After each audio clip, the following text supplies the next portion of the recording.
In Texas, driverless trucks are set to take over roads. A giant 18-wheel transport truck is barreling down a multi-lane Texas highway, and there is no one behind the wheel. The futuristic idea may seem surreal, but it is being tested in this vast southern U.S. state, which has become the epicenter of a rapidly developing self-driving vehicle industry. Before driverless trucks are allowed onto roads and highways, however, multiple tests must still be conducted to ensure they are safe. Self-driving lorries are operated using radars, laser scanners, cameras, and GPS antennas that communicate with piloting software. Each time we drive a mile or a kilometer in real life, we re-simulate 1,000 more times on the computer by changing hundreds of parameters, explains Pierre-François Lefau, trucking partner development manager at Waymo, the self-driving unit at Google's parent company Alphabet. Waymo is building a logistics center in Dallas that will accommodate hundreds of autonomous semi-trailers. And it is by far not alone. Embark, a self-driving technology startup, operates an autonomous trucking lane between Houston and San Antonio,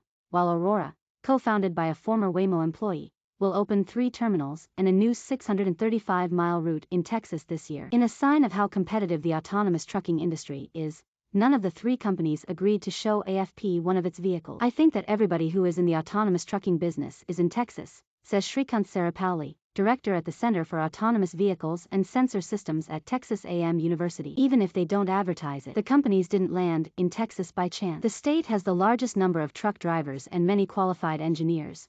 Its sunny climate is great for the truck sensors, and neighboring Mexico exports 85% of its goods to Texas by road. Houston and Dallas are major freight hubs, and Texas' sprawling distances are ideal for long-haul transport. But most of all, local legislation is friendly toward driverless vehicles. In 2018, Texas passed a law that essentially gave autonomous cars the same status as conventional vehicles. You need insurance and you need to follow the rules of the road, but other than that Texas does not impose any other regulations, says Saripalli. With the United States so vast and trucking such a vital part of its economy, companies see self-driving as a way to cut costs and reduce risk, since unlike with human drivers, autonomous vehicles don't get tired and don't require mandatory breaks. While it will take a person 3 days to drive a truck from Los Angeles to Dallas, a self-driving big rig will complete the journey in 24 hours, estimates Aurora. And it will be nearly twice as cheap. The per-mile cost would drop from $1.76 to 96 cents if the truck drives itself, according to Embark. Alex Rodrigues, CEO and co-founder of Embark Technology,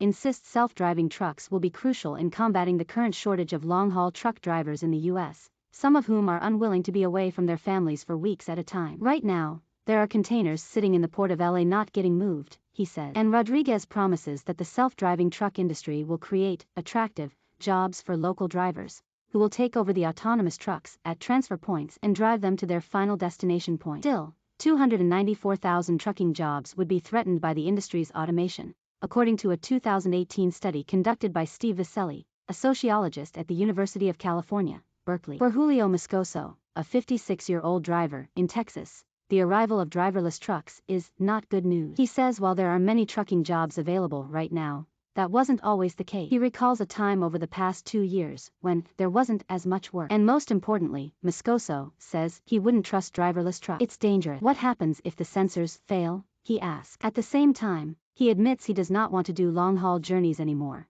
and finds it uncomfortable to sleep in his cabin and not be able to shower every day.